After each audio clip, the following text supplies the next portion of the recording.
how's it going? And welcome to Whisky Wins with me, Stuart. Today, something quite significant, I suppose, quite special in a sense.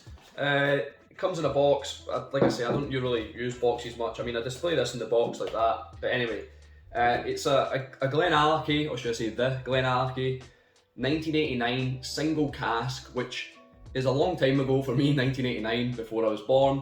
And the fact that it's a single cask is pretty amazing, just one single cask. It's 29-year-old, so it was bottled in October 2018. A sherry butt, date distilled, 7th June 1918, 1989, sorry, 1918, that would be an old whiskey, almost 100 years. It's natural coloured, non-chill filtered, it's bottle number 305 out of 525, so they managed to get quite a few bottles out of it. And it's an astounding 60% ABV. So as you can see, I've not got much left of it, and that's not in a correlation to the enjoyment from it, but rather how I acquired this whiskey.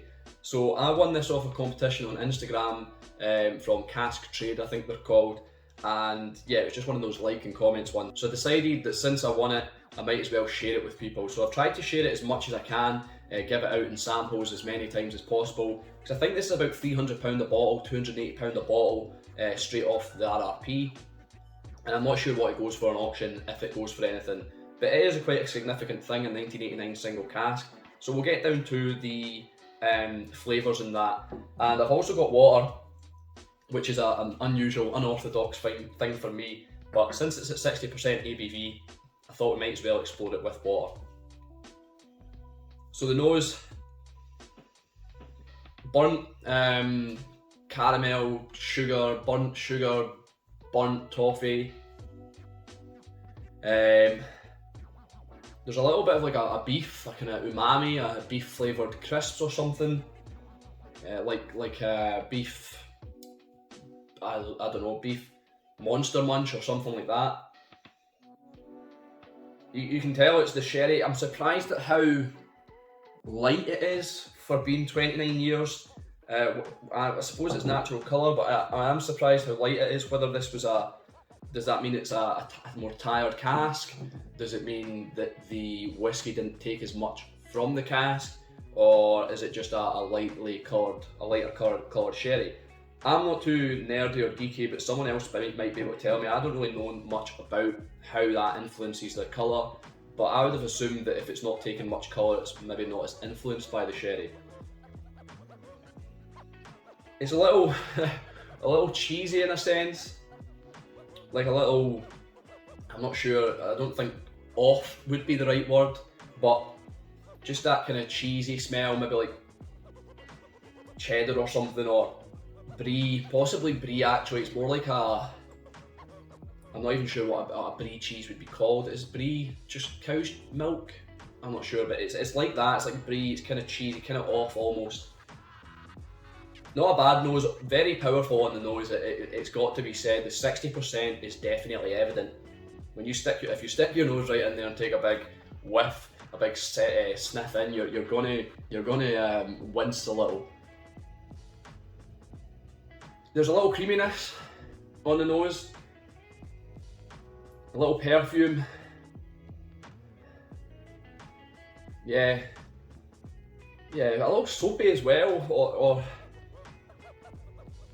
yeah, it's a little soapy. It's quite weird. I'm just wondering if the glass hasn't been washed properly, but the glass comes out the dishwasher, so I've just seen there's no dishwasher salt in it, but there isn't. So yeah, a little salty. I think I will just add, in fact, I'll wait until the palate. I want to see what it says in the back here. Nose, heather, honey and mocha enriched with hints of sweet spices, pears and mint. I got none of that. Mocha, heather, honey, maybe honey, like that kind of burnt caramel, although that's faded rather quick. Just need to let the dog out for a pee. So we'll get down to the palate.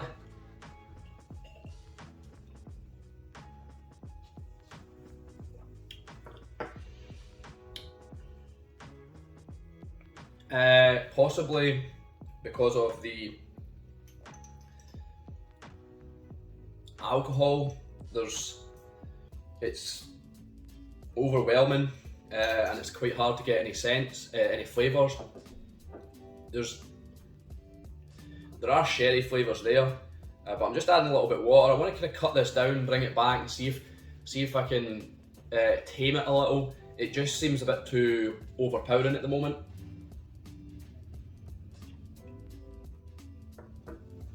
That's a little bit better, but still very strong.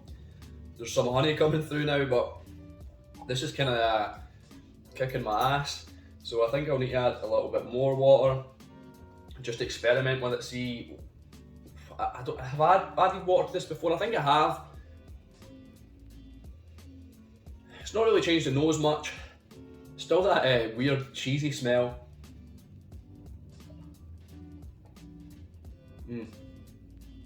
That's better. A honeydew melon on the palate. Prunes, things like that, figs, there's still a lot of cherry influence there. Dark chocolate, some bitterness. There's just doesn't feel like it doesn't feel very complex. It doesn't feel like there's a lot going on, really, and it's a bit disappointing to say that. I just want to add a little bit more water. I don't want to drown it, but it just feels very flat, one-dimensional.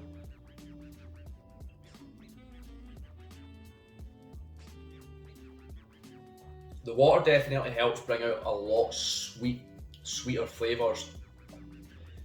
Maybe some strawberry laces there now actually.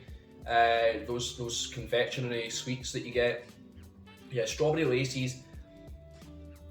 Some red currants, raisins, but these are all quite familiar with sherry in particular. I don't know if I'm getting much of a GlenAllachie kind of characteristics. I'm not sure what the GlenAllachie characteristics would be, but this just feels very familiar with sherry. There is an aromatic Parma Violet flavour there as well. A kind of fizziness, sweets, fizzy like sherbet. And I think that's really all that I can pick out in the palate for now. Quite perfumy from the nose as well, quite aromatic. See what the tasting notes on the back here say. Dark chocolate, yeah, I'd agree with that. Toffee and bananas. Maybe the toffee, but I'm not getting bananas at all. With sweet spices and hints of orange zest and mocha. Yeah, there could be like an orange flavour there, but I don't know about the mocha. I'm not really getting the coffee element to this whiskey. The finish.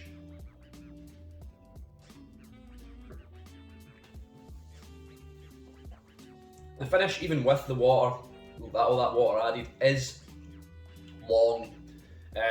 It's high ABV.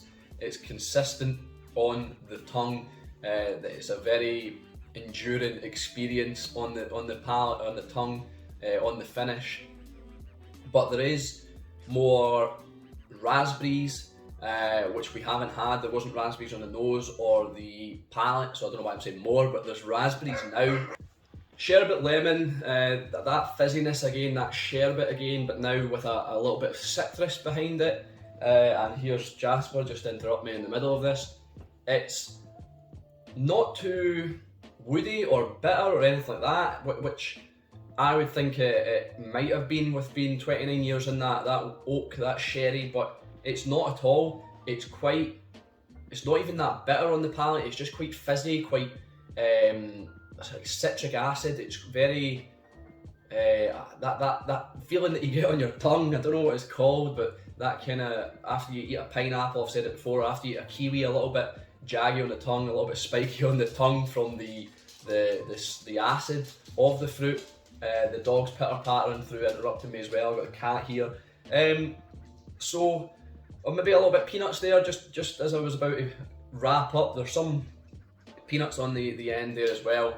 So we'll get down to the rating of this whiskey, the three ways I rate the whiskey, which is, would I buy it again, do I recommend it, and do I think it's worth it. So we'll start with the big one, 280, £300, whatever it cost, round about there. Do I think it's worth it? No. It's just typical sherry, quite flat. There's nothing really special about this. There's nothing that I'd say defines this as GlenAllachie. There's nothing really that makes me go, wow, this is amazing. It's just nice, it's just there. So no, I don't think it's worth it. Would I buy it again? Luckily I didn't buy it and I won it in the competition, like I said. But I wouldn't, if I had bought this, I wouldn't be buying it again. Like I said, it's not worth the price. It is a single cask, which is fine. It is 29-year-old. Yeah, it's. If it wasn't such a bad whiskey, or not a bad whiskey, but if it wasn't such an average whiskey, would it be worth it? At a 29-year-old single cask, that seems like a kind of reasonable price. £280.